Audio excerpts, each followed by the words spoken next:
Hello and welcome to another episode of Honest to a Malt with myself, Duncan Donuts, already thinking about how I should have put an extra pillow on my chair or cushion. And Mike, without child today. Excellent work, Mike. And today we've got a special guest, Scott Sneddon, the Managing Director of InchDairnie Distillery. So I want to say a warm welcome to you, Scott. Lovely to have you on. No, thank you for having me. Much appreciated. We've got some whiskey to try from the distillery today, which we're looking forward to. And would you like to do a bit of an intro for yourself, Scott, for our guests? A bit about maybe, how long you've been with the distillery and, your background in whiskey for them. Okay, well, my background, I've only been in the industry for 19 years. I know a lot of people might think that's a long time, but in whiskey, that's just getting started. So I joined whiskey in 2006, having spent 10 years doing things such as making good Scottish salmon feed and thermal insulation material, so nothing to do with making good whiskey. I'm a chemical engineer by background, so making whiskey is one of the fundamentals of chemical engineering. So I joined the big behemoth of Diageo. My first distillery was Glenord, just north of Inverness, and after there I went to Glenkinchie, just south of Edinburgh, and then for the last 10 years I've been at InchDairnie Distillery, originally as employee number 2. So I was employed to assist in building InchDairnie, really from the foundation up, taking the team, training them and producing some nice spirit. And then for the last 2 years, I've been first a director, and then for the last year, I've been managing director. Now, one of the things I should say is that since the 1st of May, we are no longer InchDairnie Distillery as a company. Oh. We are InchDairnie Whiskey. So we merged with our strategic partner, a company called Macduff International. So my full title now is Managing Director Distilling, which basically means I run the distillery. It's always lovely to have someone intelligent with real world skills on the podcast. Mike, what's the name of the episode today? So we are episode 101, and we are 101 Dairnations featuring Scott Sneddon. Very nice. Very good. Very Thank good. you. Yeah. Thank you. Yeah. So we'll start with you today, then, Scott. So, what's been up your glass and what's been in your glass and what's been up your ass? What's been annoying you? Hey. Well, honestly, what? It's been like about 8 days of just non-stop movement and stuff. I'm. You don't know what it is, so it's zen. Yeah. Yep. That's it. Well, what's been in my glass? Well, I'm going to be very boring and actually stick to what I produce. So, very often is in my glass, which I have in here. Tumbler Club. Is my Rilo, which we launched in 2023. So it's 2 years. So that's what's in my glass. And I suppose you asked the question, what's been right up my arse? So it's really about the fundamentals of what is a rye whiskey. So for those of you who don't know, there's been a big hoo-ha about the fact that the terminology for rye whiskey is held by Canada. Yeah. So Europeans cannot call it a rye whiskey. Now, that's quite ironic because we can't call it a rye whiskey because there's no definition under the regs. So we have to call it our whiskey a single grain, which rather than informing the consumer actually confuses the consumer. So that's what really gets up me at the moment, is about overcomplication of bureaucracy. Actually, just keep it simple. As a consumer, it's a rye whiskey. That's all they need to know. Is it a hill you're willing to rye on? Yes, it is, because because I think as a new distillery, it's the first product that came out, and we spend a lot of time trying to tell people what it was and having to define it as being a single grain whiskey, but then explaining what a rye whiskey is. Yeah, it's really annoying. You need things to be simple. You can just and the fact is that just over the border, Fielding in Yorkshire can call their whiskey a rye whiskey, even though just for a few miles over the border they can say what it is. So that's a bit frustrating on our part. It's about having a level playing field to be able to define, especially when it's called rye law as well. That is a bit infuriating. There's still too much red tape, bureaucracy. It's just way too much. Well, it's even got worse for the likes of Stowning and Cairo, because these guys cannot even call a rye whiskey because of the agreement between Canada and the EU. So even more bureaucracy.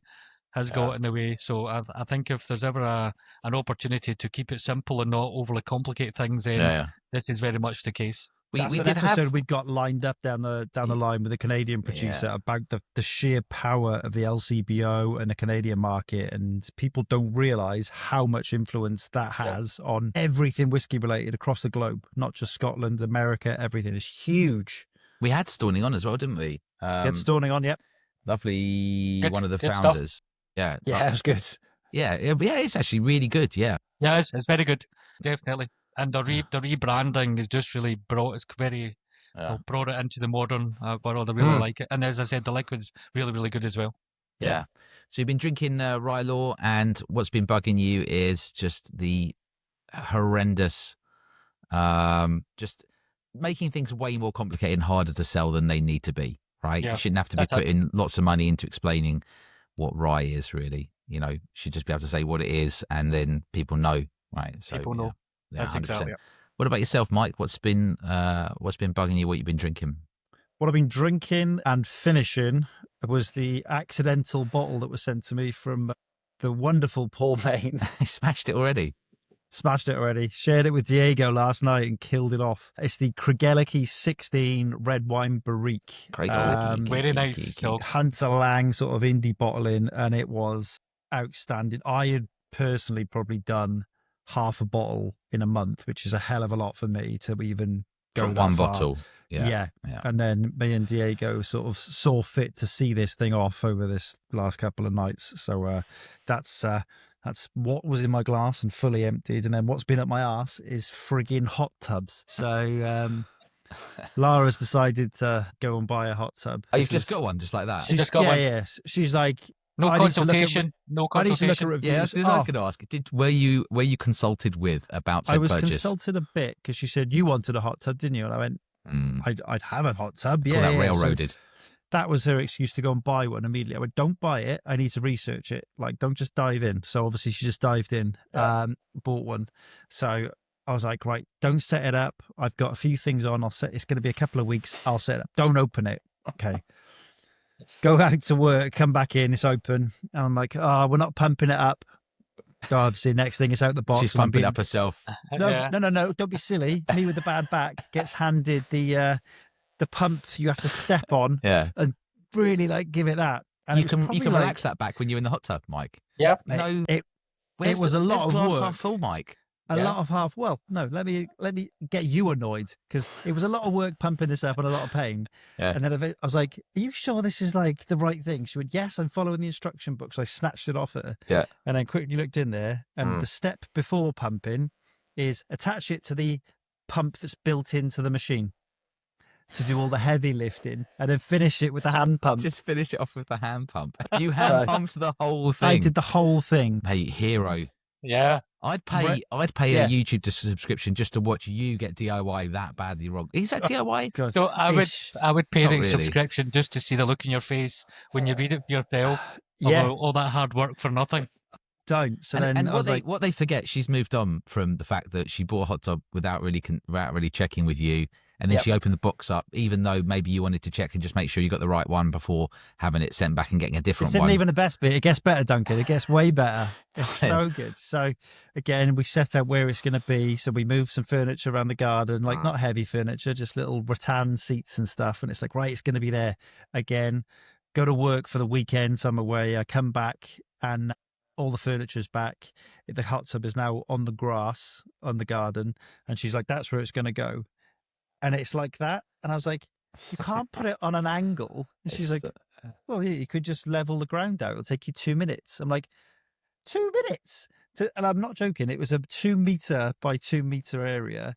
And I needed to drop it by a foot. So I've had to get like a bloody material skip through the house because I've got no side access. Start filling that up. And shoveling it out. I shit you not, half a skip basically of turf for just 2 fucking meters squared. So I finally got it level, finally got it in, and then set it up. Filled it last night. She's like, right, can we use it? I was like, no, got to do chemicals now. You've got to wait at least 24 hours. And I'm like, fucking hell. And I can already tell she's bored of this hot tub. She's It's not taken- interested. It's taken Not too interested in the long, slightest. too long to get to this point. God, her You attention. should have just She's left it on worse than the. me. You should have left it on the piss and called it the leaning hot tub of Pisa or something like that. It would have been like just people coming around. People going, Mike, you know your hot tubs on the. Yeah, I know. That's the part of the attraction. People come to see it from all around I the mean, world. it's just easier to sitting get there. out. You just roll out rather than you step out. Yeah. But you just like sitting there, you just be slowly like. just roll as soon as the bubbles start, they all just start turning. Just you, go. so, You go. How'd you get out? Just roll to the side and just like a seal, just roll off the edge. So that's been up my arse. The hot tub that I still haven't used, the chemical and the testing strips. It's all off. I can't even get it remotely level to where it should be. So I'm like, oh, fuck it. So it's I'm not done safe, with it. basically. No. I mean, it's probably really safe because it's going to burn you if you get in there. There's nothing alive in there. Just bang some. Yeah, I'm gonna say just put some high strength whiskey in there and sort it out. Job done. God, Be so more yeah, hygienic, wouldn't it? That's Or you what's been just up my arse. you just keep the whiskey in your own body. And Yes. the whiskey will stop anything getting into you. Exactly. Absolutely. Perfect world. I'm just going to relocate, I think, out there. So, yeah. How about you, Dunk? What's been in your glass? What's been up your arse? We had some visitors over from Serbia, some family, some of Maria's family. So I took them out to SMWS and then we went to Milroy's afterwards. So before obviously I've tried some whiskey during the week, but I would say when we went to SMWS, we tried made them try the Dunvilles, the one again, and the Stroopwafel bottling, which is excellent.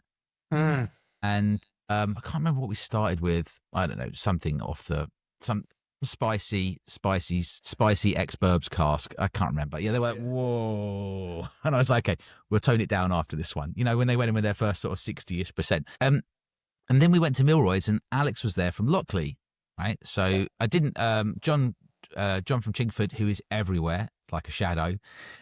So John was at Milroy's, and I knew John was out, but I didn't know that Lockley was there. He said he's there with Alex, and I thought he meant a different Alex. But anyway, I went along, and then we showed some support to Alex, from Lockley. We also bought some drinks at Milroy's, and what was nice was this. I'm going to shout out Nicola. He won't listen to the podcast because he's Serbian. But in one evening, we came to the conclusion that his favourite whiskey is actually American bourbon. And that's what I really liked about the evening is Maria's dad just got drunk. It was hilarious. It was dancing with girls near Tottenham Court Road Tube Station when his 3 daughters turned up. And they were like, what is going on? And I was like, it's not on us. It's nothing He's to do with it. wild. We're on the other side with the children. But so that was really nice. We tried a 1792 barrel pick from Milroy's, which is excellent. And I have to say, the MGP, I'm going to shout out that MGP 7-year-old again. I bought a dram of it. I absolutely love it. Really good. And I was then I was looking at them. Was it Macduff 16-year-old? Single cask? Yes. Yeah. And look, it's pricey, but because remembering how good it was. So it was difficult to be in the shop and not want to buy a bottle of that. And we tried some Lockley, obviously. I think Alex had 6 or 7 different expressions there. Was Alex in the cast by this point? He is, yeah. Do you remember now? What was it he did to his arm? Do you remember? I think the story you were going with was Yeah, that you going with, rescued an old lady from the ocean. That was it. Slipped as he was giving her CPR. That like a hero. But he elbowed her in the face. Yeah, And that's she's how dead, but that's what happened to his arm. So anyway, he was there. So it was nice to show some support to Lockley. And I think I finished off. Oh, we drank some Baines. Oh, Bain. Yes. Drunk some Baines. I bought a bottle for father-in-law and it's round his. We had that.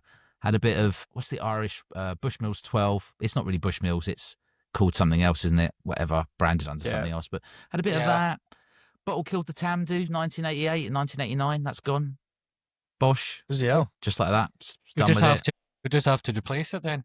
Exactly. Yeah, it's been a couple of weeks, I think, since we recorded 2-3 weeks. There's a few things, but I love going out to SMWS and Milroy's. Always a great evening. And they're not that far away from each other, like 1 or 2 tube stops, really, isn't it? Or 1 stop on the Lizzie line. So top work. What's been up my arse? I'm in an ongoing battle now with mice. So we've had mice above us for a little while, but they've never really come into the flat. And I've been a bit smug about it because some of our neighbours have had mice.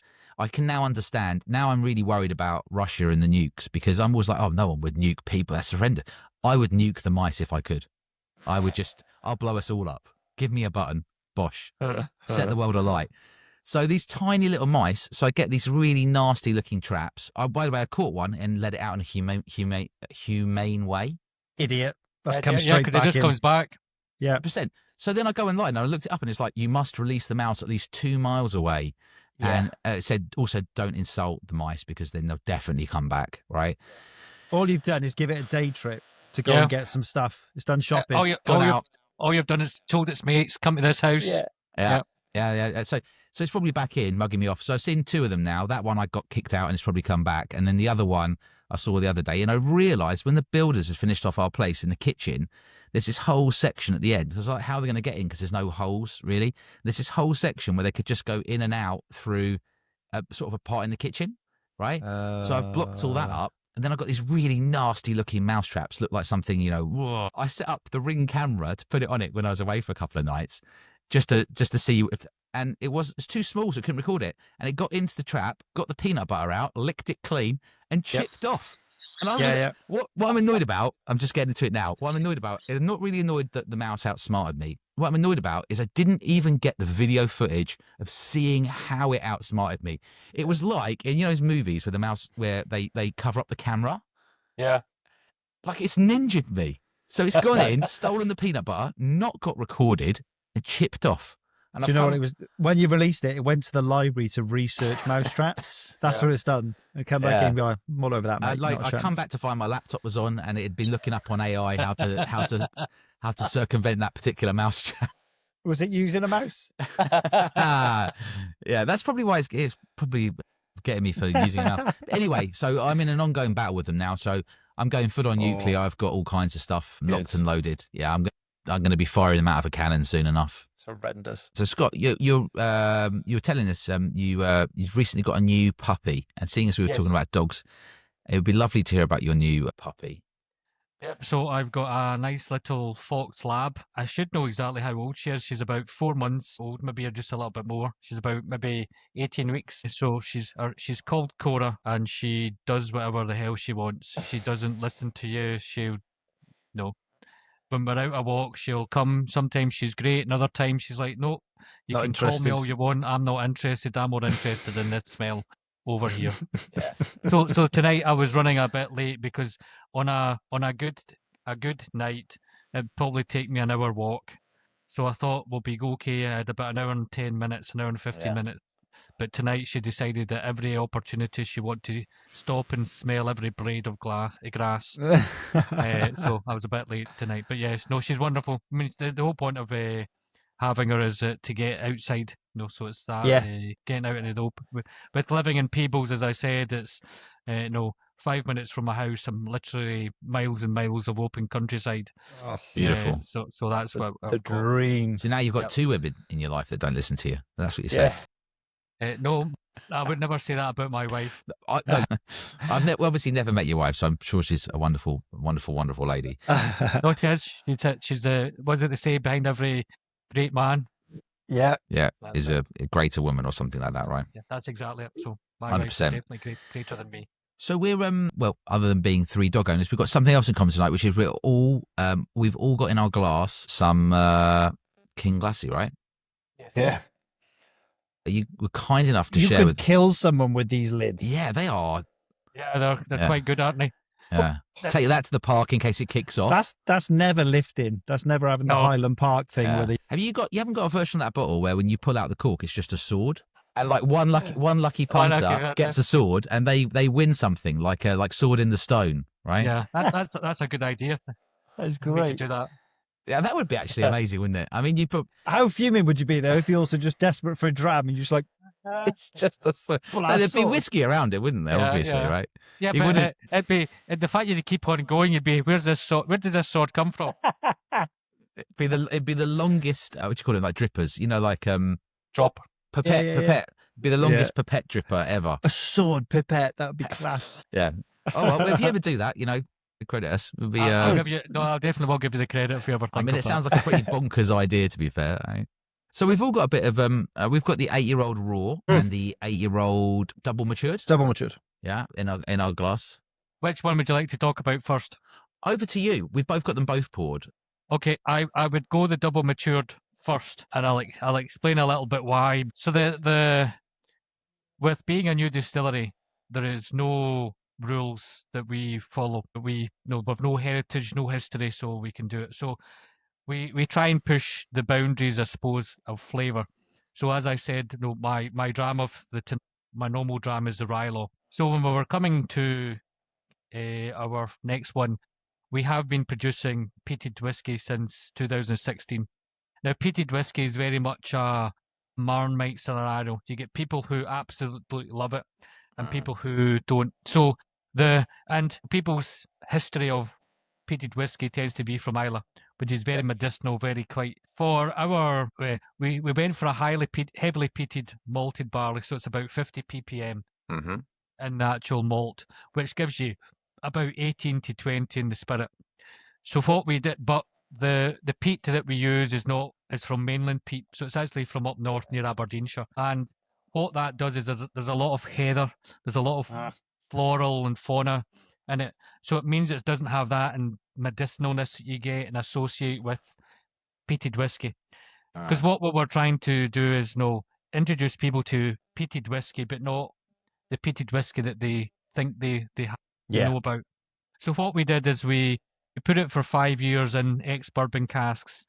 Then after 5 years, we put it into Amontillado casks. And what you have is in front of you. So on the nose, it's very much, there is a subtlety to the peat. I wouldn't realise, it's quite a heavily peated, but there is some peat there.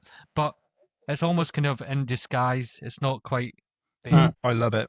I said, when I did my nosing notes earlier, creme caramel, vanilla ice cream, maple syrup. Oh, nice. I said floral and firework smoke. And also apples and cedarwood. Like the cedarwood's a good shout, Mike. Amazing nose. The reason why the vanilla and caramel I'm saying yes is because it's American wood. So the Amontillado is we get it seasoned in Spain. Now we don't call it a sherry because it's not from Jerez. We actually get our casks seasoned outside in a region called Montilla. Okay. And what they do is they take American oak, they dry it out in the Spanish sun for 2 years, then they season it with Amontillado wine, and then after 12 months we get the casks shipped to Scotland. So the vanilla and caramel you're getting is actually from the wood itself because it works really, really well. So it's kind of suppressing it, and then when it really comes to life is when you taste it. So I'm just about to taste for the first time. So cheers, guys. Or Slange. So you get the hit of peat, but it's not an intensity. There is that smokiness that you're getting from it. But what I love about it is the chewiness and the texture that we get. So when we were doing our assessment on this, we were trying to describe the mouthfeel, so we came up with the word velvet. It's this velvetiness, yes. And then with the Amontillado, you're getting the nuttiness is coming through very much in the taste. And then the smoke, but like you said, it's not an intensity that you get from peat, it's a smokiness. It's what you get. So that's what we were looking for, is introducing people to a peated whiskey, but maybe people who are maybe not normally or historically maybe have gone to be a peated whiskey drinker. This is a means to showcase a different side to peat whiskey, for a better term. It's like my first thought really is they're both tried them both earlier, but it's very moorish, right? Yes. And that the peatiness, because it's heather peat, kind of smoky, and there's just the right amount of oak in the whiskey as well, with the sweetness. So it balances it a little bit, so it's not too sweet. It's not as peated as people would think. No. Right? No. It's not just it's not just that it's not phenolic peat. It also just, even though it says heavily peated on the bottle, and for me it's more, I know that Octomore is from Islay, but it's more that type of delivery where whilst it says heavily peated on the bottle, it actually comes across as fairly gentle in the glass. Yeah, if that makes sense. No, that does make sense. I mean, from a phenol point of view, it would be probably the same as Lafroig. Lafroig would be about the same peatiness, but that being Islay peatiness, it gives you a medicinal different flavour. No, it's more medicinal, more carbolic, more the dryness, whereas with it being mainland peat, there's more of the smokiness. I mean, the new make spirit is actually got a natural sweetness to it, but it's more smoke presence than the phenolics that you get. And then the Amontillado, just the tobacco-ness and the chewiness that comes through, it just works really, really well. I was going to say, I think I got the fruit, to go in line with what you've said, I got the fruit notes first before the peat. So just like I said, super like rich summer fruits initially, then figs, then the smoke came, ginger, honey, walnut, whatever. Some gentle moments amongst the fire. So it's like, as that smoke hits, it comes in waves, and it really, it's nice. What's interesting is the new make spirit. It's the fruitiness was in the background. Yeah. So because of that, it gave me the confidence that by bringing in different flavour from the cask, it will bring the fruitiness all there. So it's very interesting that for you, the fruit's gone from the background to the foreground. Yeah. I feel like I get the soft, gentle peat, heather peat, sort of initially, and then everything else comes through. But what I do notice with it, I think it's 46.5%. 46.3. 46. Apologies. It comes light, and then it goes full flavour, big, and then it goes back to being light, and then there's a really long finish with it, very long, gentle finish. So it's like light when you initially try it, then it goes boom, then it goes back to being sort of light somehow, and then just goes on, like, just carries on and on and on. Just goes on and on. It's a bit like how you described it before, Mike, about the fireworks. It's that kind of slow burn intensity and then coming back again. Yeah, absolutely. Yeah, it's really nice. It's one of those ones where you can easily have a glass of it without kind of overthinking it. But if you sit and really analyze it, you're going to get different things from it. So definitely. You find as well that, I know we're having the summertime, as the weather outside changes, that and the ambient temperature drops. I think that will also change what flavours you get from it as well. And that's why I'm really interested to see myself how, as the year progresses, does the flavour and characteristics of the spirit change by the seasons. Yeah. Nice. That's mega. I still can't really good dram. And I've obviously seen the bottle with Rylor before. I still can't, when you actually hold one of the bottles in your hand, it's so substantial with the sort of heavy top, and the packaging's really quite unique, isn't it? Like with the even on the bottle, how the hell have you got that? The dimples. So the dimples that are part of the mold. So if you have the, because it's smooth inside. So if you have the double matured, you'll see the dimples a little bit more prevalent. The reason, so basically, because they're in the background here. Yeah. So the dimples is because we don't have a traditional, I suppose, with being a new distillery, we didn't follow the same principles that everybody else is doing for making whiskey. What I mean by that is we don't have a 100-year-old Porteous mill or a wee Bobby and a mash tun. We've got a hammer mill and a mash filter. So that below the hammer mill is a screen, and that's what the pattern is our nod to the screen, because the hammer mill is start of the process, so it's the start of us getting flavour. So that's why it's here. And then did you look at the top of the stopper? Yeah. So that there is the DNA of the new make spirit. So what we've done is that's been analysed by gas chromatography.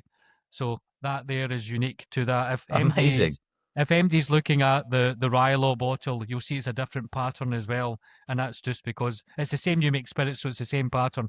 But as it matures, it'll be slightly different. So whose idea was to come up with that? That's really interesting. Who came up with that little gem? You know, like putting the kind of DNA of the new make on top of the bottles. Well, it's one of these things. Is the bottle is a bit like it's a brand. The brand is the bottle.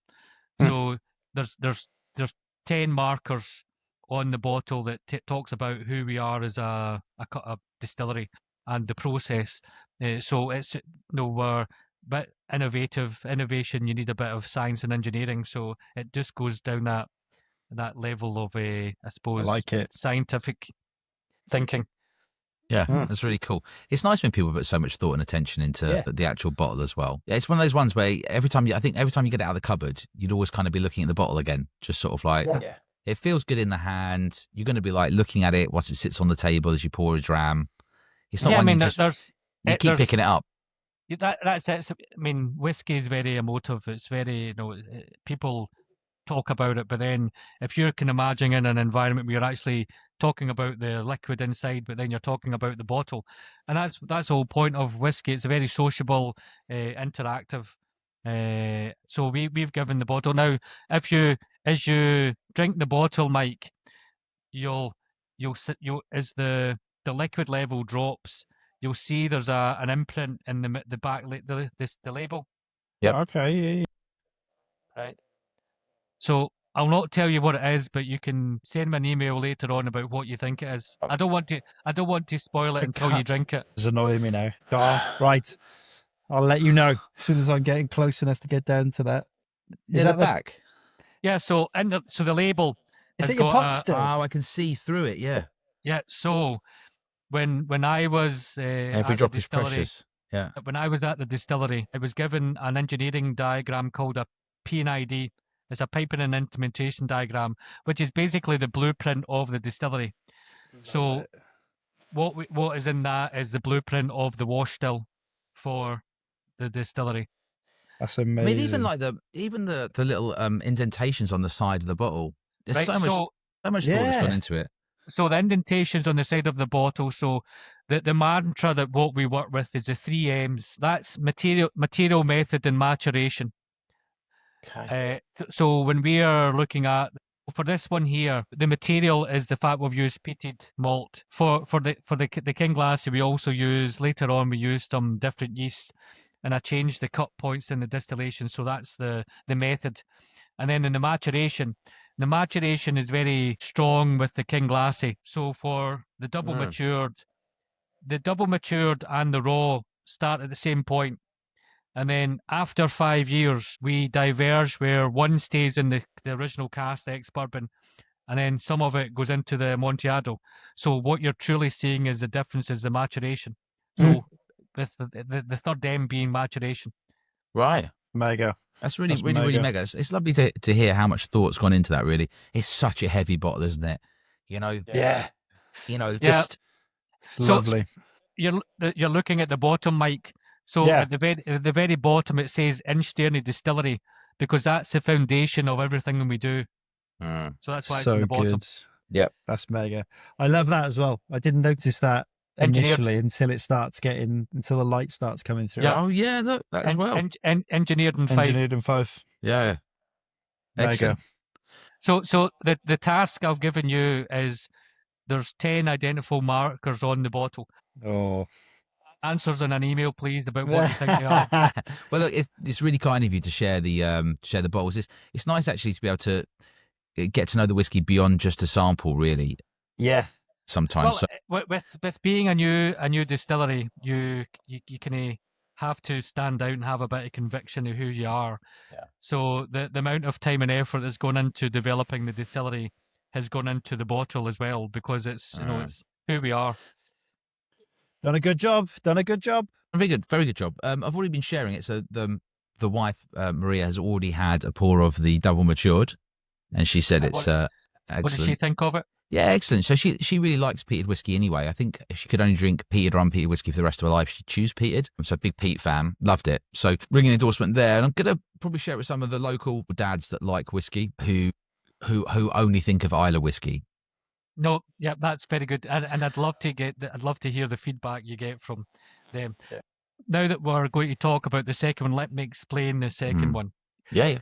So we spoke about the concept for the KinGlassie double matured, introducing people to not what people think of if it's peated whiskey. It's more, it's mellower, it's sweeter. But then, as I said, after 5 years, we took some of it out and put it into double mature to the Amontillado casks. We actually kept some of that original liquid in the casks, and the intention is we're going to leave it for longer. But when we were sampling the double matured, we also went back to the original cask, and we thought there is people out there who they want a peated whiskey, and whereas the KinGlassie double matured might not give them the hit that they're looking for, the raw does, and that's why we called it raw. because it's an ex-bourbon cask. It's 8 years old. You get some influence of the cask, but the bulk of it is just purely from the maturation of the new make spirit. So that's what the raw is all about. It's not hiding behind additional casks. It's a simple ex-bourbon. This is what you are. I feel like eight is a bit of a magic number as well. We always talk about 5 and how that's good. Five to 8, 9 years is sort of on the money these days for these newer whiskies, where there's so much effort gone into the new. The 5-year-old peated are like bombshells. This is like you've got that impact, but it has slightly less, and it's not as chilled as a 10, but it's still like got that hit, and it's mega. It's really, quite really fruity, good. isn't it, on the nose? Yeah, the fruit comes through even more, and I think what happens Does come through more. Yeah, the Amontillado cask kind of suppresses the peatedness, and it suppresses some of those fruit Sure, notes, you'll do especially that. on the nose. But with this one here, there's no hiding. You just get that from the very offset. Yeah, it's a bit more acidic on the nose. Yep. Fruity and acidic. It's like vanilla custard and green apples, maybe something like papaya or something like that. Something slightly tropical in there. It's a nice mix of sort of vibrant fruits, isn't it? I went floral, lemon barley squash or diluting juice for you, lemon. Scott. Yeah. Floral smoke, oil, lemon sherbets, and Oily. apricot. Yeah, On the definitely nose. oily. Yeah, Yeah. yeah, oily, smoky. Yeah. And then I mean, now you're saying it, actually, it's got that more. People talk about the kind of oiliness in kind of Springbank or some of those kind of like, Campbelltown whiskies, and it kind of has that kind of. I'm not saying it's got the funk, but it's got the kind of oiliness that people like in a local barley or that type of I thing, right? almost said lemon infused olive oil. That's where I was kind of going with it, but it wasn't quite. Is it seriously wanky tasting though? Seriously They're very wanky good. SNWS that was tasting close, notes. Yeah, it's there. But I was like, it hasn't got the you can get like quite a bit of a bite on some like proper olive oil, so it's not quite there. But I that's can it's sort of on see that that. It's like I can sort of see it now. You've said it, but I think if you like you said, the intensity that when I think of olive oil, the intensity that I get is there's more of a subtlety to it, rather. So it's very much there, but not. Yeah. It's not necessarily intense. I think Mike's just sort of saying like what kind of like what you can get on the nose. We actually had the other day. We went to one of the local shops and got freshly made up olives, which big fresh olives like green ones, some giant sort of yellowy green ones, which were actually Sure, they weren't apples because that's quite big. Yeah, they're probably apples. But what I know about food, and they were done in a variety of stuff, but included kind of like pressed oranges and pressed lemons. And Nice. Oh, right. And it does have that kind of olives with kind of citrus note on the nose. I've made a note of that to go and look at some olive oil. Then Waitrose do a nice. I've just caught a glimpse of myself with this fucking I've glass seen the as well. It's ridiculous. What a twat! What a twat! Put your finger up for us. Just put your little pinky up. Thanks very much. Ding. But cheers. Thank you for sharing this. Yeah. Much appreciated. Cheers. Thanks, Scott. And also, thanks to the team. Talk us a bit through some of the people that are behind making this at the distillery. Yeah, it's always nice to hear about the team and who brings the biscuits. Who brings the biscuits into work and who makes the tea? Who are the good people? Well, we'll see. We're a small team at the distillery. There's only 18 people in the entire distillery, and most of them have been there, from the very beginning or through the journey. So I have to have a call out to Michelle, because Michelle's the office manager, but she's the custodian of everything. She thinks of everything. She gets a good tea. She gets a good coffee. She's the one that brings the good biscuits. I would like to say that we all share our turns about making the tea. Yeah. But I have to say that probably in the last couple of years I've done less and less tea. Being a good managing director, Scott, is the art of delegation. If you have to delegate making that tea so you can do something more important, that's life. But sounds like she's fueling you to work. It's a bit like that. No, we all share in supporting of it. But I do offer, but I must make rubbish tea or coffee because 9 times out of 10, you've done it deliberately. I know the say play. no. You make a really bad cup. They go, don't let him make the tea again. It's absolute disaster. No, they're very good at saying no. We like it in a special way. Whereas I'm quite easy. I'll take my tea or coffee, however they make it. Yeah, absolutely. I think I'm getting sort of kind of green banana skins on the nose as well. Maybe a bit of yellow pear. The fruit really changes Yeah, the oiliness, the fruit does change. Yeah. yeah. But the oiliness that was mentioned earlier, and the kind of the peat and the smoke, definitely there. That kind of vanilla custard's still there, underneath. But now it's kind of more. Now you've mentioned the oily nature of it. That's what's at the forefront for me with the fruit. And the I get like black tea as well towards the end, and lemon bonbons. Fucking, I love it. I've not had a lemon bonbon for a long time. Yeah, it's good. It's good. Any sugar's good. Just get it in me. Yeah. Yeah. Another really, really decent dram. Yeah, top work. Again, another top work. It's a really easy sipper again. It's a similar kind of thing where it's very light but full flavoured. Right. At the ABV you've put it out. You mentioned it briefly earlier, your mash filter. Is that you've gone different to everyone else? Right. Do you want to talk about that? Because I think that's quite unique. Our whiskey nerds are going to love it. Yeah. Yeah. So there's only one other distillery in Scotland that has a mash filter, and that's Tinnick Distillery. So if your listeners know their geography, I mentioned that my first distillery was at Glenord.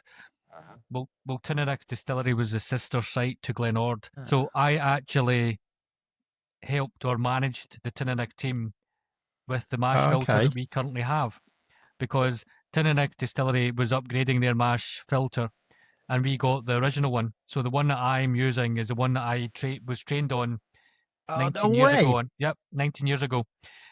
So mash filter has been part of kind of my story. I mean, I've probably spent 15 years with the mash filter.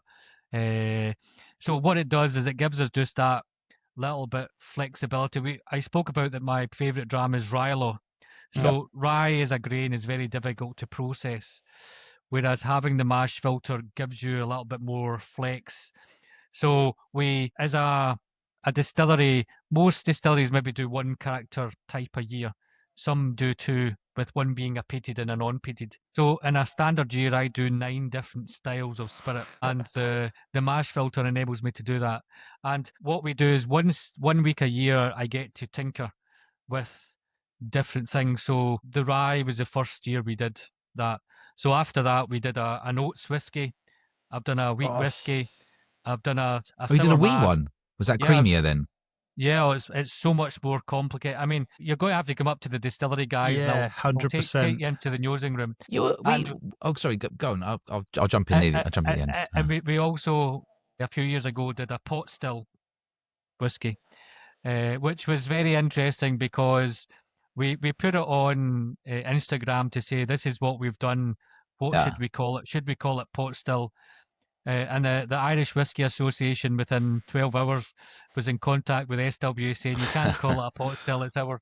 Love it. It's just one of these things. We have the capability with the equipment to do different things. So we're currently understanding where are our limitations, what are the boundaries we can do with the equipment.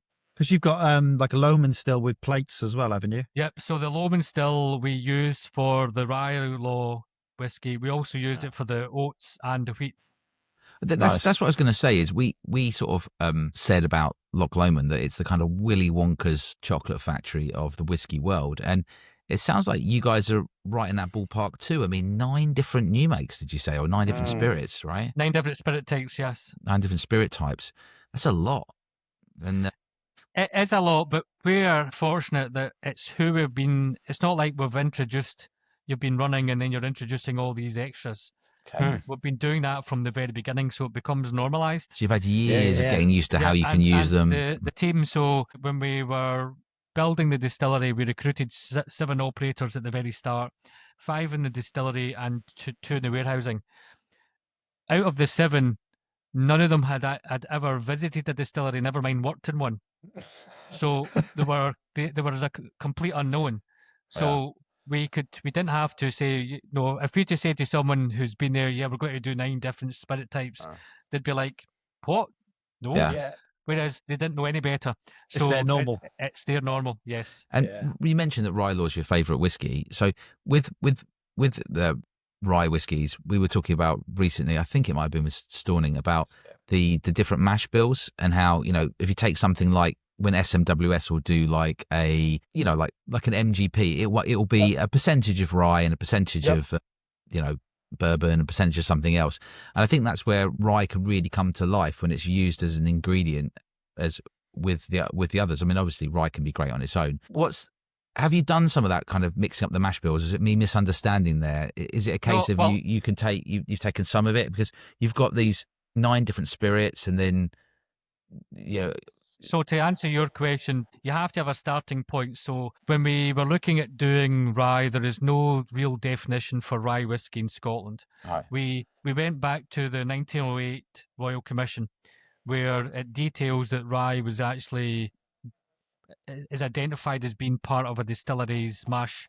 So they basically audited all the distilleries and they recorded that they had barley, they had malt, they had wheat and rye in their silos. So that's where the demonstration is that rye had been used. But we went to the American definition of rye as a starting point. So that defines it as being a minimum of 51% of rye. Now, rye whiskey, it can be quite intense. It can be quite spicy and quite intense. So what we did is we called it our contemporary twist. So what I mean by that is, well, we make Scotch using malted barley. So what we did is we malted the rye. So the mash bill is 53% malted rye and 47% malted barley. We using the mash filter, we did that mash bill. We used a special yeast from our yeast supplier for use of the rye, and by doing the second distillation in the Loman still gives us a lot of reflux. So the spirit that we created is quite fruity, quite floral, and it's got a spiciness to it. Yeah. But because we've malted the rye, the spice intensity is very subtle. It's more rounded. But what we did is we put the spirit into virgin oak casks, and then after 5 years, we got what we now define as being rye law. But we've not stopped our tinkering. So the second year, so the first year the wood came from the Ozark region of America. The second year it came from the Appalachian region of America, and that is going to be released later this year. And it's 6 years old rather than being 5. And the wood has imparted a different flavour. It's still rye law, but a subtle change. Yeah. So to go to your question before, we've only ever stuck to being malted barley and the other grain. So when I did the oats, I used the same percentages that I'd done the rye law and did it the oats. I did the same thing for the wheat. But to go to your point is I would like to do a proper mixed mash bill just to see and understand the differences that they're coming now. In 2023, the experimental range we call Prinlaws, and we did that as the pot still. So what I did with the pot still is I did malted barley with unmalted barley, and I put in a small sprinkling of rye, just because it was a year we launched rye law. And so it is 3 grains, but there's still scope to do more. No, you could do a mash bill with rye, with malted barley, with oats, and with wheat. Yeah, with wheat to get a bit of creaminess in there. Yes. Yeah. I want to see the oats. I'm really keen on oat whiskey. I feel like that's the oats is a very interesting one. There's probably not enough time to talk about. That's why I think you two need to come to the distillery. Yeah. We would love that. Yeah. Then I'll let you taste and you make spirit or the spirit. Then we could do a second one purely on that side of things. One of the reasons Mike and I are so fascinated by this, particularly Mike, I think, is because we drink all whiskey, right? Not just Scottish whiskey, particularly a lot of American whiskey as well, whiskey from some of the other European countries, and from all around the world, but particularly a lot of American expressions as well. And they'll use more wheat in it occasionally, and other things mixing it up a bit. So it's interesting. It's what I said to you. The pattern on the side of the bottle is the 3 ripples. So what the pattern is you've got a still surface and you do 3 drops of liquid into the surface. It gives ripples. Yeah. So where the 3 ripples meet is where the magic begins. So that's the material method. The material method of imagination. So material is a key part of who we are, and we're really only just scratching the surface on what you can do. Yeah. And to go to your point, a lot of the new world whiskies coming out are far more experimental than what we are, and I think we're missing an opportunity to do it. So that's why we give it a go and we see how it. I mean, there's a lot of established distilleries making whiskey the same way year after year, just experimenting slightly with casks or slightly with packaging. So there's enough of them already, isn't there, in that regard? Yeah, I mean, I suppose our mantra is flavour, flavour, flavour.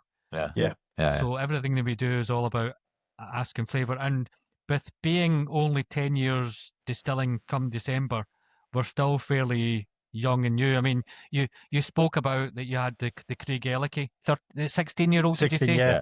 Well, I've had Craig Ellicky, a 12-year-old Craig Ellicky, and the meaty rubberiness comes through. But then as soon as you get into 13, 14, that transitions into the olivary fruitiness. We've not got there yet because the oldest spirit I've got is 9 years old. Yeah. So we're still learning and understanding where our spirit is going. Yeah. We were talking about recently how a lot of the newer distilleries have designed whiskey to be kind of bottled between 3 to 5 years, but it sounds to me like you guys have got a longer term vision. So when you got a long term vision, the key thing is you have a plan, but like any good plan, you can change it as and when. So it's about listening to the spirit. So the raw is a good example. Our original concept was we would do the double matured for the peatedness, but when we tasted the raw, we felt the flavour was so distinct that it was valuable to be released on its own right. And that's what we're doing, is we have a clear plan, but we're not prepared. We are prepared to change if the spirit says so. Yeah. And in this 100%. instance, the raw was just shouting out to be released next to the double matured, just to say we're similar, but we're also different. Yeah. You by the way, my from an indie, my whiskey number 2 of 2024, the James Eady 7-year-old peated KinGlassie. Oh my God, you were mad on that. We tried it out. Mike was persuading people to buy bottles of it. That there's a lot of people that have bought bottles of that. It was a really good indie bottle. Quarter cask. Yeah. Yeah. Hell yeah. But just goes to show how good the whiskey. Obviously it's an IB, but sometimes you need to try IBs to realise. Without doubt. I mean, I had spoken to Leon many times from James Eady, as well as some other independent bottlers. They're also doing a kind of experimentation on our behalf as well. So good over there. Anything I see, I take and taste myself, because it's given me ideas of how I can take my spirit and go in a different direction as well. Did you get a few bottles of that too? Yes, I spoke to Leon nicely and I got a few bottles. I had to buy them though, but it wasn't like he just gave me It's them. better to think people got them free. I mean, just leave them thinking that. Well, if Leon's listening, I'll be more than happy to take some more off his hands. Well, so would we. I mean, that was a banger, that one. I think I was in Black Rock Whiskey Bar, and I got that because I saw it and I remembered how good it was. Yeah. And so when people have got too many bottles of whiskey, and I'm like, like Mike's got like 300 at home. I've probably only got about 30 open, but I've got loads. And so there's too much choice. And I was like, I really want something that I know and love. And I was like, that was one of the whiskeys we got that night. Another one was the latest. I've got a second wine bottle which I was supposed to send off to the boys in Hungary, but that's still in my whiskey. Hey, you'll bump into one time and they'll be like, I sent it, got lost. Yeah, got lost in the post.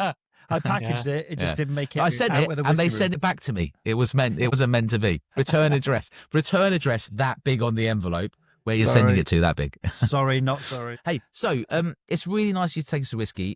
We should have a little, Mike, put you on the spot, Mike. What's your favourite? It's really close for me. It's very hard to say. It's really close. One is gentler, one is livelier.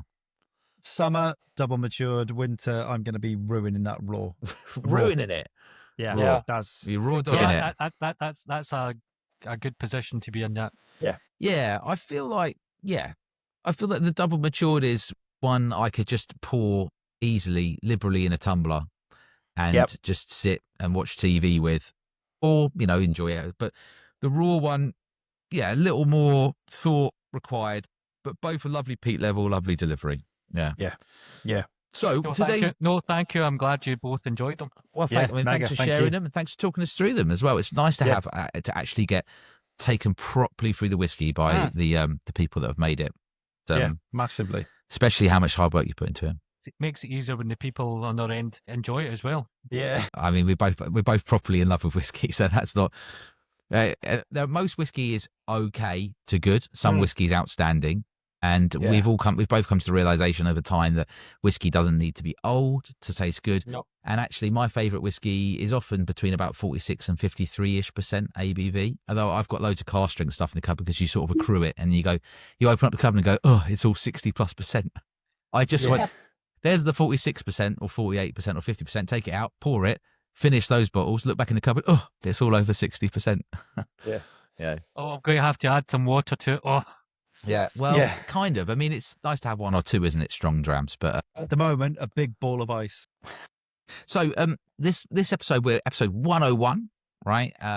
So we thought it would be apt to ask you, Scott, if you could put one thing into the Whiskey Room 101, and throwback for listeners, we did do an episode somewhere around 15 to 20, so feel free to look it up, which was called Whiskey Room 101, where Mike and I discussed what things we would put into Room 101 in the world of whiskey. What can't you stand about the world of whiskey? What can I stand about the world of whiskey? We've kind of spoke about the brand that we have, but for me, it's just some of the secondary packaging, but it's to do with the words that's used on the side of it. Though you kind of alluded it to it, the over flowery use of certain words, and it's like who's writing that? Jaffe language. Yes, exactly. That I think it comes a bit too pretentious. Right. I think that's the one thing that I would quite easily put it in. So you're putting the SMWS into Room SMWS 101? fully into Room 101. No, I'm not, because I acquired a bottle, because they're doing a bottle in this year. Great. Which is a mixture of KinGlassie and Strathhenry. Oh, nice. I've got 2 bottles at home and 2 bottles at work, and their tasting notes are, although they're a bit flowery, they do work. Yeah. So they know what they're talking about, but they do jack it up. So the Scotch Malt Whisky Society, I think, are the ones that get away with it because there's some logic to the words that they use. It's the other ones that talk about flavours of sea, mist and all of this. And you know damn well that the whiskey's been matured in central Scotland, nowhere near anything. Yeah, that's what people have been saying recently. You're killing the romance of it. It wasn't matured by the coast. It was matured in a warehouse outside of Glasgow. Yeah. We had Matt from London Distillery Company on, and he was like, the salt comes from the distillation process. Yeah. Nothing's going into that. It's either in the spirit or it's not. Yeah, that's it. So on that, I've noticed with the KinGlassie bottles that you're doing that you don't, when I have a brief look online, there isn't many tasting notes even for them. It's very much like, I mean, I only had a brief look, but it's more like, here's the whiskey. This is kind of how it's delivered. We use some simple. We're very much keeping it simple. Yeah. Because what you don't want to do is, if you try and use too many smart words, people can get switched off because they think, well, I don't get that. And all the words are is I do it with a colleague, so they're the words that we would use to describe it, and hopefully there'll be people who get it. Equally, there'll be people who don't, and it's not about turning them off. It's like whiskey is very personable, so this is what I get, and if you get the same, then that's good. But if you don't, that doesn't mean that you're right and I'm wrong. Let's just absolutely, but it's about as simple as you can get away it's with. on the back. It's on the back of the. It's not on the bottle, but it is on the back of the. I haven't looked at that, and I'm really glad it says bonfire smoke. So I'm bonfire smoke, 100%. I haven't. I'm well happy. I took a picture of them earlier, but I haven't actually read the back yet. But yeah, bonfire smoke, 100%. So, Mike, are we going to agree to put in floral or flowery language? Yeah, SMW, floral language. No. See, I don't want you dissing the SW. No, we're both members. We're both members. Because I think what they do for whiskey is fantastic. Yeah. And I genuinely say this, that the words that they do work. Yeah. But you can tell they are written by whiskey drinkers. Yeah, that's how they do it. It's the whiskey references that is written by people who are not necessarily whiskey drinkers. Well, that I would say. That's the lane they've gone into, and it works for them really well. We're both members, both fully supportive. But I would say, if I was having a small rant about SMWS, that they did But other than having a few spicy bottles, well, they got everyone criticised them for not having enough sherry cask whiskey, and then they've released loads, right? And now everyone's moaning they got no Burbs casks. Yeah. Now I was saying there's not enough Burbs casks, exactly. Mike, we should do. Scott, would you like to do Pudding Island Drams now? Over to Mike to do the intro for us with some sea noises. So, Pudding Island Drams. You are being whisked away to an island of your choosing. That could be tropical, it could be stormy, it could be wherever you want, basically. So, we'll talk about your idyllic island. Once there, you get to choose one album to listen to for your 30 days on the island. You get to choose one dessert for your 30 days. And finally, one whiskey. And that whiskey can be anything, your favourite bottle from the past, one that's current, something else. Island, talk to me. What's your ideal island for your 30-day exclusion? So my isle, I suppose, there has to be some part of you like Castaway where you go to somewhere completely remote. However, I'm a bit old now, so I don't want to have to eat raw fish. So when I was doing this, I was thinking some myself, limes. Just put limes on it, make ceviche or whatever. I was thinking that I was on an island, so I'm old enough that there used to be a program called Fantasy Island. So I'm on the island and I can get access to whatever I want. So that's where some of my choices might realistically, it gives me that flexibility. So although I'm on an island, I'm remote, I still have a bit of luxury about it. I love it. We used to with it. Yeah. So I'm going to go straight into dessert. So what is your pinnacle of dessert for your 30 days? It's all linked to each other. So when I'm there, although it's quite tropical, I think there has to be an element of remoteness. So there's an element of just hunkering down. You're there for 30 days. You're going to enjoy it. Yeah. So I've actually said I would have sticky toffee pudding and ice cream. Another sticky toffee pudding. Because it'll become relevant when we talk about what dram I choose to go with it, because the flavours are very similar. So sticky toffee pudding, you say with Irish cream? No, with ice cream. Ice cream, sorry. You see, that's why it has to be a 5-star, get what you want, because it has to be. Yeah. Mike can understand Scottish people. I knew it, of course. I was like, Irish cream, he's going down the line, yeah. That's very specific. Look, sticky toffee pudding is resoundingly, if we've learned one thing on this podcast over the time, it is the people's choice of pudding. 100%. Yeah, 100%. If you run a pub and you haven't you're got not doing sticky toffee pudding, you're an idiot. You've got no idea what you're doing. Yeah. Think again. Dim the lights, get the sticky toffee pudding on the menu, and keep it at about £6, right? So I'm intrigued with the whiskey now. So let's just dive straight into that because I want to see how that's linked. So how it's linked. So I've gone for Rylo. Okay. Yeah. And the reason why I've gone for Rylo is because it gives a lot of vanilla and caramel is the taste. Now, Rylo is a whiskey I found to be very robust. What I mean by that, it works well neat. It works well with an ice cube. It makes a fantastic old-fashioned, but also makes a fantastic highball. Hence the reason why from my island, I can get everything else. No, because if you're in a remote island, how are you going to get an ice cube? How are you going to get on it? You got a freezer with ice. Yeah, how am I going to get my vanilla bitters and Manitouri bitters from Old Fashioned? Scott, how are you going to do your ice bath for your face every day if you haven't got a freezer with ice in it? Exactly. So for me, that's what I would have, so that I'm there for 30 days. I can be experimenting with different ways of drinking it, all the while knowing that I have the lovely, rich, sticky toffee pudding where the vanilla and the toffees coming together is my pudding. If your whiskey experiment on the day goes wrong, you've always got sticky toffee pudding to fix it. The problem with this is every time we have a guest on and they talk about sticky toffee pudding, and I've had like 2 or 3 drams, I just want sticky toffee pudding. And there's none in. He's taking the dog out. I'm going to have to order it online Tesco or something. Closes. Deliveroo and in sticky toffee pudding. Delivery. I'm sure there is somewhere. Of course. She's in London. I could have it in like that 5 minutes. Yeah, 5 minutes. Sticky toffee before the end of the pod.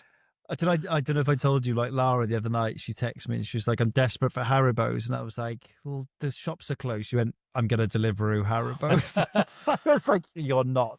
And she did. You've reached a new low, Mike. Yeah. It's not me, Lara, not me. So, yeah, don't judge me. I wasn't there. It's fucking just made me laugh. There must have been a minimum order on that. I mean, did you buy like 15 quid? 15 quid's worth of Haribos? I think she paid like a tenner delivery charge because it was under something like, I was like, you're Oh insane. my God, I would have just got more food. Yeah, see, that's Yeah. what I would have done. Of course you would have. Of course. Like, I'd have got 15 quid of Haribo just to get it over that minimum. yeah, I You mean, paid I for would, it anyway. if you basically what you're saying is you have a sugar deficit, you're just craving sugar, you fancy Haribo. I would have ordered like Lucozade, tins of Coke, stick them straight in the fridge. See, Hunker down for the end of the world. Yeah. I think with Haribo, there's definitely you talk about whiskey pairing with cheese and whiskey pairing with. I think they should try and do a whiskey pairing with Haribo. Get all the different flavors of Haribo and match it with a whiskey. That's fucking I genius. think one up you. You know jelly beans. You know those jelly beans where there's all the different flavors and they're like yeah. wild. Yeah, That'd be that's some. one as well. That's the same similar kind of thing, wouldn't it? Yeah. You get loads of flavors with those jelly beans. Actually, shout out to Cut Your Wolf Loose in Brighton because those guys have been doing more content with whiskey with chocolate or whiskey with whatever biscuits or you know. I've seen some of them; they're pretty good. So it's worth following Cut Your Wolf Loose on Instagram if you want some entertaining chocolate / whiskey content. Yeah. All right, here we go. Right, Duncan, are you ready to get pretentious and judgy? It's music time. Okay. One album. See, they said one album because, as I said to you at the start, I've been going through it. So my choice is I have to frame it.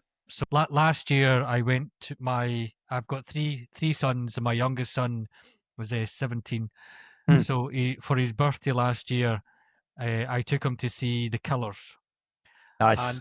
And the Killers, I'm not going to lie, I didn't rate them. I thought, no. So I was really only going because he wanted to go. So before we went to the concert, we went to a little Korean place near the OVO in Glasgow, and he thoroughly enjoyed it. He loved it. So the evening started very well, and we were a bit late to the concert, and we literally just sat in our seats, and the Killers came on, and I'm not going to lie, they were absolutely fantastic. They completely blew me away. So the concert was part of the Rebel Diamond tour. So the album I would get is the Killers' Rebel Diamond. Wow, I love the fact that you saw a band live and they converted you to be a fan. Yeah. No, without doubt, they were absolutely fantastic. Probably to the point that I play the music more than my son does, and it was him that wanted to go. Now, I really like that. I really, really like that. For me, that's the absolute opposite of Oasis, who are one of the dullest bands ever on stage, but have written some really good songs. Yeah. You should be able to watch a band, go like you were going, Scott, and go, oh no, I don't even think I like them. And then watch them go, oh, bloody hell, they're amazing. So there was not one song I could fault in the show. So I now, as I said to you, I'm about 2.5 hours a day driving. Yeah. So there's not a day goes by that I don't listen to at least one or two Killer songs. Now I have to say that there was a close second was Greta Von Fleet, and the reason being is I was in HMV about a year before the Killers, and there was a song playing, and it very much was like the old Led Zeppelin, and it was Greta Von Fleet from their new album, and I don't normally do this, but I asked the person who was playing, and he told me, and I downloaded the album, and I have to say, after downloading the first album, I downloaded the 4 other albums that was part of it. Oh, nice. And for a long time, I kept rotating them, so that was but I couldn't really distill that down into one album of theirs because I like all of their songs, whereas the Killers, I mean, the album is very much like whiskey. Whiskey is very emotive, so you have it at a certain time, you remember it. Yep. So, but now when I listen to that album, I go right back to the live concert and With the your whole son? experience with my son, the whole experience with my son. So that's why I chose that album. Lovely. So if you could pick one song, Killers, to go onto our playlist. So the song you were asking for is Runaways. That's Perfect. my favorite song. Getting Home. Yes. Okay, So from the island, what mode of transport, and who's going to do it? Who's going to be picking you up? Right. So I'm going to show my age here, and I explained this to my wife, and she just didn't get it. So I'm a child of the 80s. Yeah. So I'm on this island. It is an island remoteness, but it's a bit of luxury. And when I was younger, I loved watching Miami Vice. Yeah, all right. So having been away for 30 days, the chosen person is my wife because I'm not doing that. Shout out. Ooh. But she, You're on a high there with the Killers and the Sun no, and the no. South Korea, and you just but with Miami Vice, when I was growing up, I loved the fact that when they were in Miami, those big powerful boats, yeah, and they're looking so cool. they look so cool. So I'd want to be coming back off island, looking as cool as Don Johnson, Bouncing off the water on your high-powered speedboat In a white suit Yeah. with like See, a big the white blue suit. Chest hair. turquoise. Yeah, that'd be me with my sunglasses on and my shoes with no socks on. You two just on your way to plant some drugs on somebody to get leverage. Yeah. Yep. Just That's it. Cuban cigars trailing behind you. Honestly, that is probably one of the greatest shows in terms of like without doubt. vibes. That may be A-Team in terms of vibes. Oh, I mean, Yeah. A-Team Yeah. is second to none. No, but I think the whole thing about Miami Vice, everybody wanted to be Crockett and Tubbs. No matter who you were, you wanted to be as cool as Crockett and Tubbs. But television's just too serious these days. There was a time when television was less serious, right? Yeah. Yeah, that's what. That's mega. Brilliant. Totally Great choices. Yeah, really good. I don't know if we've got time today, but I was sort of, because it's got you on a roll here, but dying to sort of ask you if you could change one thing about the world of whiskey, what would you change? Because you've obviously got some quite strong opinions. I'm going to be quite confrontational here. I think if there was one thing I'd love to change is we have tried to simplify things, but have made it overly complicated by defining flavour profiles and the regionality of Scotland. By saying that a lowland whiskey is going to be this, a Speyside is this. Having worked in the industry long enough, I know of a company who produce a spirit in the lowlands, produce a spirit in the highlands, and produce a spirit in Speyside that all taste the same.